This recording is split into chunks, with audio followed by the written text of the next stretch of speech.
Hey, what's happening, y'all? Time for another monthly update video. It is July 2022, and this month we had the Fiddle Fretter video drop the first week of the month. Second week of the month, we had the second episode of the AMS Podcast, where we interviewed David Bennett about his song Coffin Nails and his struggles with alcoholism and getting sober. And, him and Darby share a similar story in that regard. So they got to talk a little bit about that, and it's some super meaningful stuff. So if you haven't already watched it, I'd recommend checking that out. I will put a link in the description.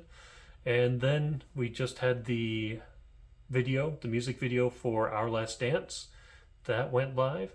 And so that should wrap it up for July. Next month, we are going to have the video on my wife's Telecaster that she built, and talking about that, going through that process and kind of showing off her hard work. And as far as the next episode of the podcast, not entirely sure what's going to happen there, but we are also going to have the music video for my original song Sometimes dropping. So both Darby and I have had some developments in our personal lives recently, and so we haven't gotten around to filming the third episode of the podcast yet. I do have some ideas as far as what we could talk about, and I want to make sure that that's interesting and relevant for you guys. I'm kind of thinking about maybe poking his brain a little bit about sales and client generation and lead generation and that sort of thing. So if that's something that you would be interested in, kind of a little bit more workshop-y type of thing, leave a comment below, let us know. And yeah, as far as me, with this video should be going live, I believe, from when I'm filming this, sometimes next week, kind of last Friday or Friday before last in July. And this is likely going to be my last update video that I film before my wife gives birth. So when this video drops or goes live, I will be at home coming to terms with life as a father. So that's going to be a big thing for me. Wish me luck. But it's going to be cool. We're both terrified and excited. So that's what's coming up in my day-to-day life. And some other things I kind of wanted to talk about. For one is, so another content creator that I follow put something out there talking about affiliate links and his approach to that. And he kind of felt like a certain company was maybe taking advantage of some YouTubers. And that may or may not be true. But he did advocate for transparency and how that's handled. And that's something that I really agree with. So I wanted to go ahead and come on here and put out my stance on the subject. So I personally am not opposed to affiliate links, so long as it's treated responsibly. And, it's kind of in marketing, if a good company who's doing good things is marketing those good things, they're going to do well. They're going to experience growth. And no potential really negative comebacks on that. Whereas if a bad company is doing bad things and are using marketing and affiliate marketing and such to cover up for their shortfalls, that marketing is really just going to bring increased attention to that company. Those bad things are going to end up coming out anyway, and it's going to bite them in the butt. So I kind of feel similar way about affiliate marketing. If somebody thinks that they can grant me a commission on sales they make, and that's going to influence my opinion, they've got another thing coming. It might, I won't say it won't subconsciously make me view some things in slightly more positive light than I would otherwise, because, subconscious. But as far as my perspective, I'm not opposed to affiliate marketing. I think ad revenue on channels like this is minimal, especially us. Like Audio Mutt is still really small. We don't qualify for ad revenue and have not gained any attention from companies as far as affiliate links either. I don't currently have any affiliate links set up. But I am not necessarily opposed to that if a company were to approach us, or, you know, if we were to get big enough where I felt like it might be worth applying for something like that. However, I will take a stance that I will not ever let that intentionally sway how I portray a product. I think we just kind of need to be clear and upfront about that, and more of us just interpersonally need to work on being a little bit more genuine and honest. So that's where I stand on that. And yeah, I feel like that's important, and I won't let that change what I want to tell you guys. But yeah, and currently right now, like, that's far in the future. We've just hit 130 subscribers, so that's awesome. Thanks, guys, appreciate you. But yeah, it takes 1,000 followers to even begin generating ad revenue, and companies aren't going to be interested in setting up affiliate programs if you're not at least big enough to start generating ad revenue. So not a thing right now. But with the links that I put in the video description, because I do put those out there, those are links to where I bought whatever it is I used in the video. So if I bought parts from StewMac, I'm going to put links to StewMac. That's where I got it. If I bought, I bought the Texas Specials for my wife's guitar from Guitar Center, so I'll put a link to Guitar Center. The vast majority of equipment that I purchased through Sweetwater. It's kind of my favorite gear company. This is not a sponsored message either, just transparent there. But the way they do business, and the fact that me, a little guy who's just not going to be purchasing the quantity of things that other big box or even small storefront type locations would be purchasing, I have a dedicated sales rep who knows me personally, that I can work with, that I can come to with issues. And that idea is pretty revolutionary, and I wish more companies would do something like that.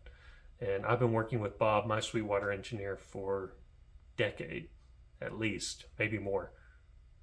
No, probably, yeah, it's getting up there. Getting close to 2 decades now.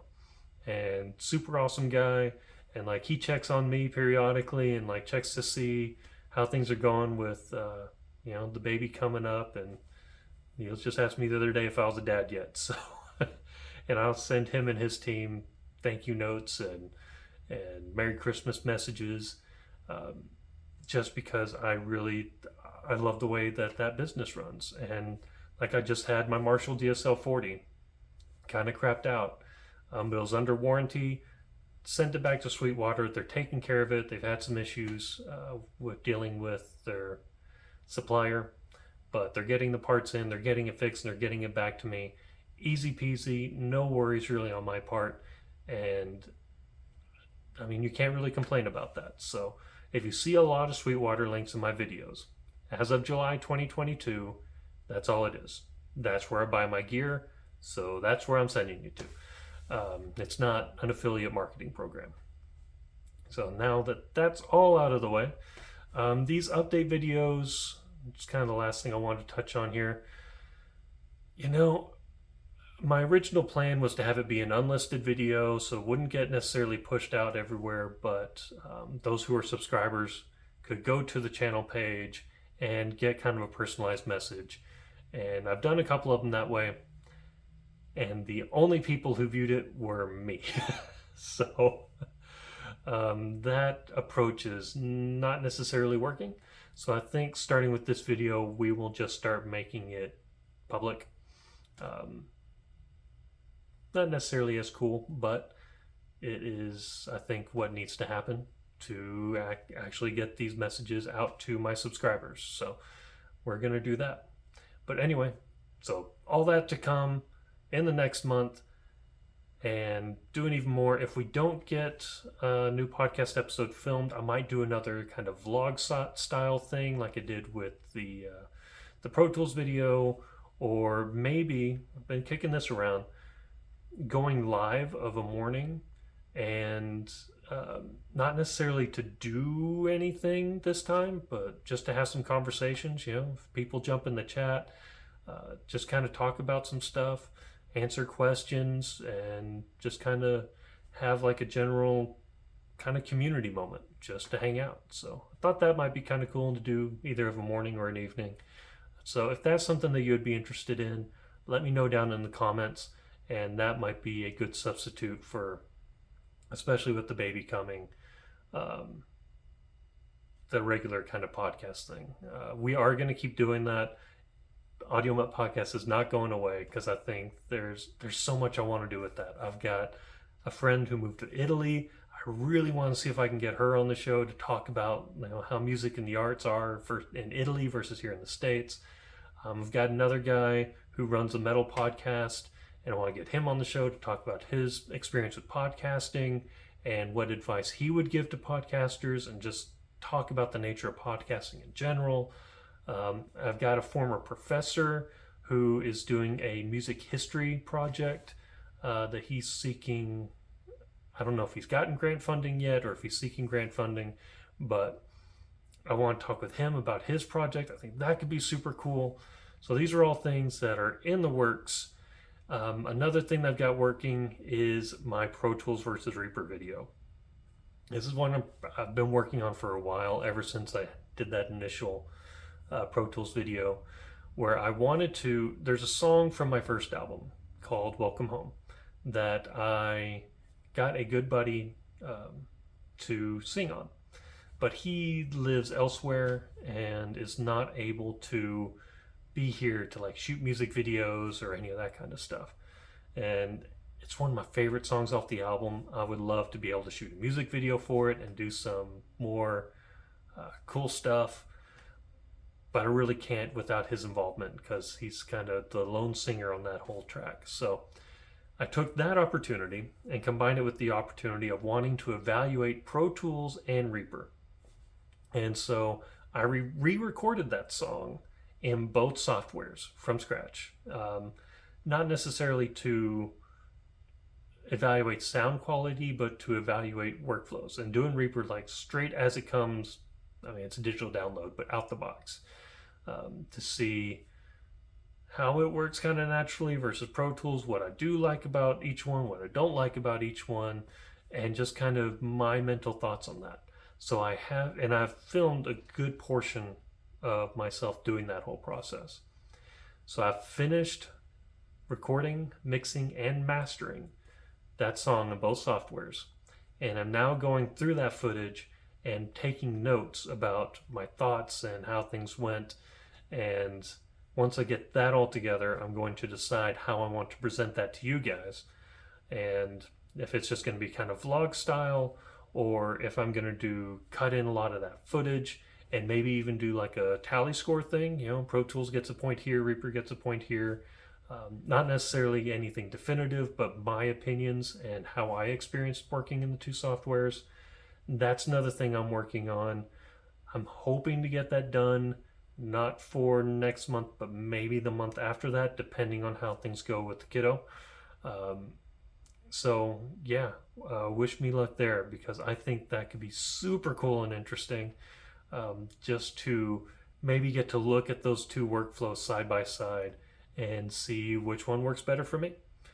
So anyway, chime in the comments, let us know what's going on in your lives, and there will be links in the description to the website, the merch store, and some other relevant videos or other content that I think you might find interesting. But anyway, you're awesome. I appreciate you guys so much, and have a good one.